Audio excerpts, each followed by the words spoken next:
a facility where political prisoners had been forced to work.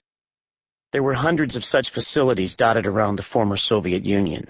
Giant, ugly, oil-stained monoliths which before 1991 had formed the industrial heart of the USSR, but which now lay dormant, left to rot in the snow, the ghost towns of the Cold War.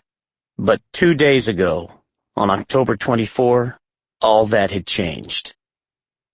A team of 30 well-armed Islamic Chechen terrorists had taken over Krask 8 and announced to the Russian government that they intended to fire 4 SS-18 nuclear missiles on Moscow, missiles that had simply been left in their silos with the fall of the Soviets in 1991, unless Russia withdrew its troops from Chechnya and declared the breakaway republic an independent state.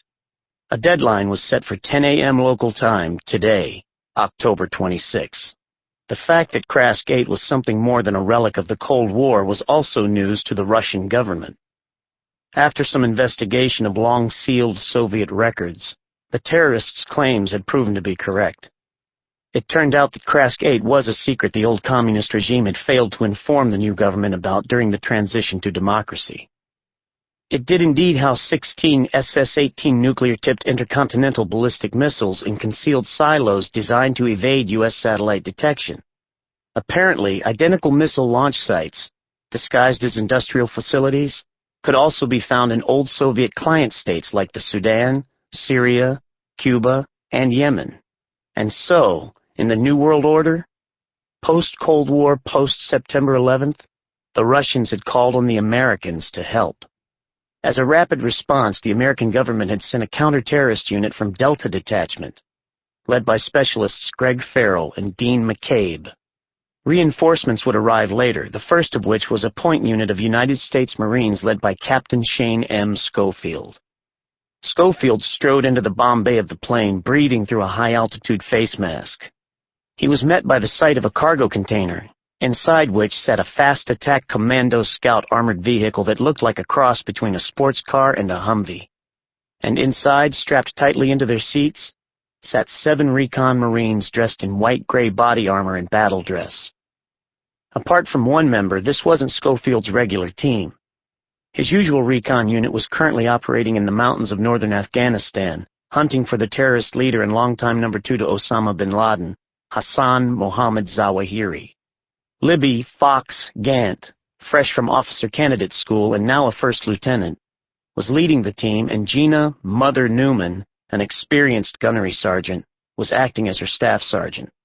Schofield was supposed to be joining them, but at the last minute he'd been diverted to lead this unexpected mission. The only one of his regulars that Schofield had been able to bring with him was a young sergeant named Buck Reilly, Jr., call sign Book 2. Silent and brooding and possessed of an intensity that belied his 25 years, Book 2 was a seriously tough-as-nails warrior. Schofield keyed his satellite radio, spoke into the vibromic strapped around his throat. "Base, this is Mustang 3. Situation, please." A voice came over his earpiece from McCall Air Force Base in Alaska, the communications center for this mission. "Mustang 3, this is Base. Mustang 1 has seized the missile silos and is awaiting reinforcements. Mustang 2 is in the main maintenance building." "What about our follow-up?" Schofield asked. "A company from the 82nd Airborne is en route, Scarecrow. Approximately 1 hour behind you." "Good, we're go for drop." 5 minutes later, the cargo container dropped out of the belly of the stealth bomber and plummeted like a stone.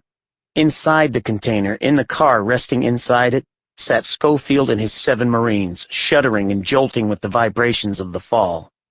Schofield watched the numbers on a digital altimeter whizzing downwards from 100,000 feet. "Preparing to engage chutes at 5,000 feet. Corporal Max Clark Kent, the drop corporal, said in a neutral voice. "GPS guidance system has us right on target. External cameras verify the LZ is clear." Schofield eyed the fast-ticking altimeter. 8,000 feet. If everything went to plan, they would land 15 miles east of Krask 8, just over the horizon from the installation. "Engaging primary chutes? Now," Clark announced. The jolt was shocking. Schofield and his Marines shot up in their seats, held in by their 6-point seat belts and roll bars, and suddenly they were floating, care of the container's parachutes. "How we doing, Clark?" Schofield asked. 10 seconds. Brace yourselves for landing in 3, 2, 1. Whump! The container hit solid ground. Its entire front wall fell open, and the four-wheel drive commando raced out into the gray Siberian day. The whole compound was surrounded by a 20-foot-high razor wire fence, and in the distance beyond it, perhaps 2 miles away, Schofield could see the Arctic Ocean. The post-Cold War world hadn't been kind to Crassgate. The entire mini-city was deserted. Snow covered the streets, and enormous claws of ice hung off the office tower roof. Without an antifreeze crew on site, nearly every window pane had shattered, the stinging Siberian wind whistling through it all with impunity. It was a ghost town. And somewhere underneath it lay 16 nuclear missiles. The Scout roared through the already blasted open gates of Crassgate at a cool 80 kilometers an hour. It shot down a sloping road, a Marine now perched in the machine gun turret mounted on the rear of the sleek armored car. Inside the Scout, Schofield hovered behind Clark, peering at the young corporal's computer screen. "Check for their locators," he said. "We have to find out where those D-boys are." Clark tapped away at his keyboard, bringing up computer maps of Crassgate. 2 clusters of blinking red dots could be seen, one set on the ground floor of the office tower and a second set inside the massive maintenance shed. The 2 Delta teams. But something was wrong. None of the blinking dots was moving. All of them were ominously still. Schofield felt a chill on the back of his neck. "Bull," he said softly. "Take Whip, Tommy, and Hastings. Check out the office tower. I'll take Book 2, Clark, and Rooster and secure the maintenance building." "Roger that, Scarecrow." The Scout rushed down a narrow deserted street, passing underneath concrete walkways, blasting through mounds of snow. It skidded to a halt outside the gargantuan maintenance warehouse, right in front of a small personnel door. The armored rear hatch of the Scout was flung open, and immediately Schofield and 3 Marines leapt out and bolted for the door. No sooner were they out than the Scout peeled away, heading for the office tower. Schofield entered the maintenance building gun first. He carried a Heckler & Koch MP7 machine pistol. In addition, Schofield carried a Desert Eagle semi-automatic pistol, a K-bar knife, and, on his back, an Armalite MH-12 mag hook, a magnetic grappling hook that was fired from a double-gripped gun-like launcher. Schofield was also carrying some extra firepower. 6 high-powered thermite amatol demolition charges.